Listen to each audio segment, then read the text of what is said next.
Hi you guys, so we're going to do some more fermenting today, and I'm going to do a batch of green beans for you. And before we get started, I'm going to go see if I have a red pepper. Hold on. I think it's funny, I always ask you guys to hold on like you're on the telephone or something.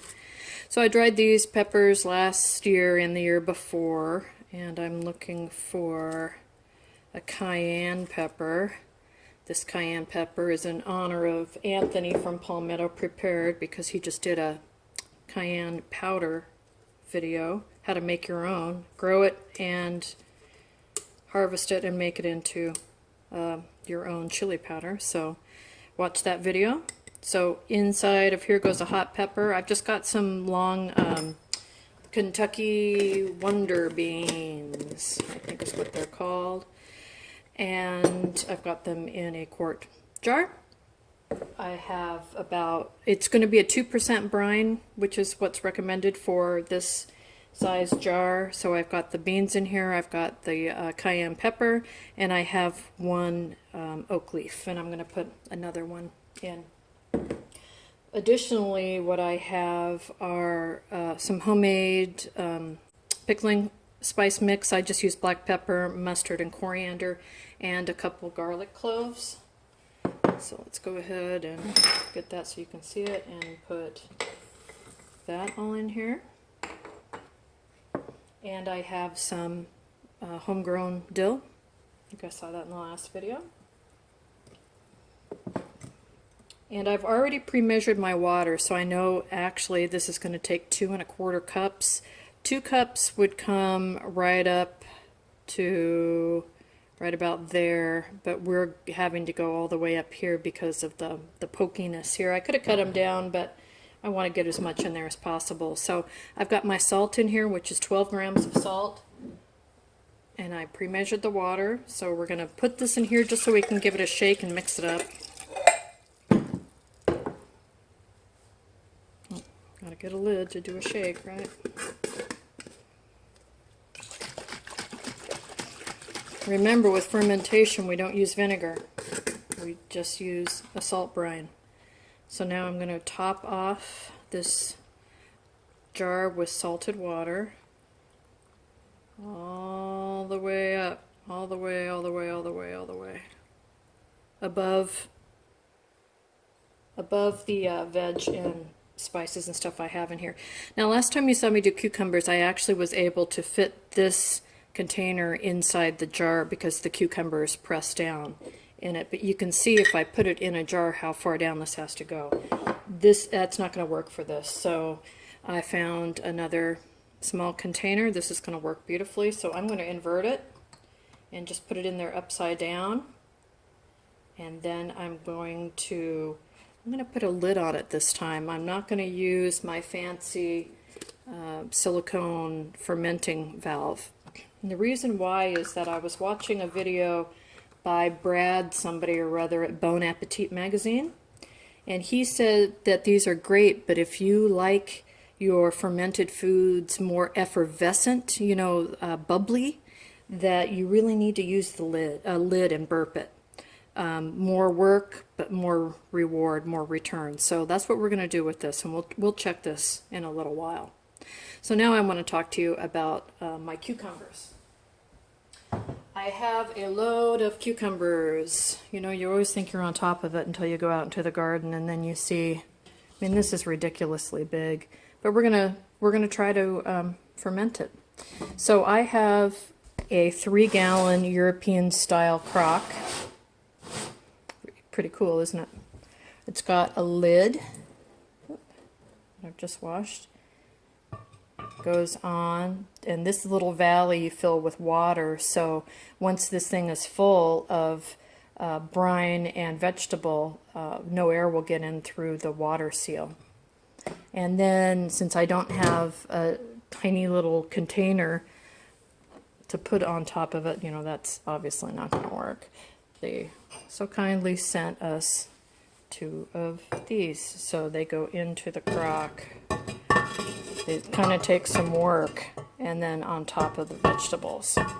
So I'm going to get my spices ready, and then we'll go ahead and get started on filling this bad boy up. So there's a couple ways you can go about filling your container with cucumbers.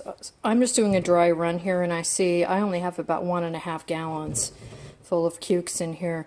But what I'm going to do is go ahead and make the brine and fill it up as if I had cukes all the way up. So this way, if I get some over the next few days, I can go ahead and add them to this, and you know, a day or two difference isn't going to be horrible in the long run, because these are going to be around for probably a few months. So I'm going to go ahead and get my spices together and work out how much salt is going to go into this container. But really, I just tossed the cucumbers in there, and yeah, that's the cucumbers. All right, we're going to put a couple oak leaves in here. I'm going to put in a significant amount of garlic. Got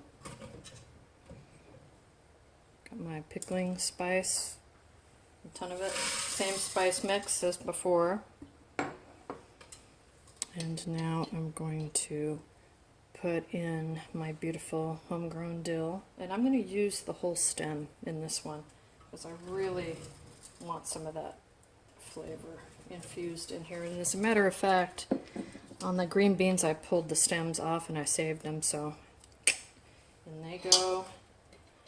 And another one, in it goes. Alright, so I'm going to now get my salt together. So I figured out for 2 gallons of water, I'm going to need 264 grams of salt. That's a lot of salt.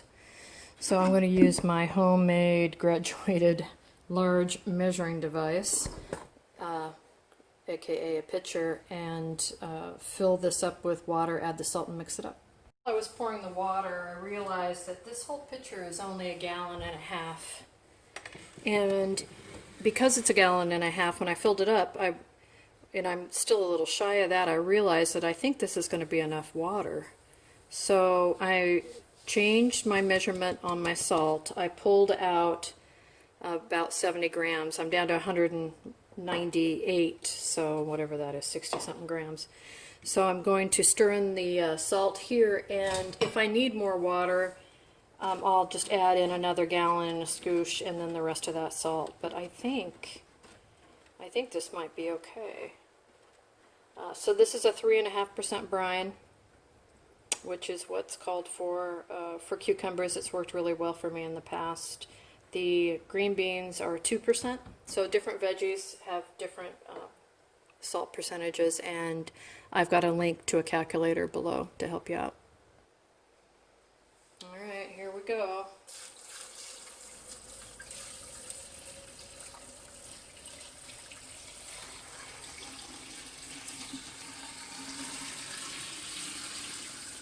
Yep.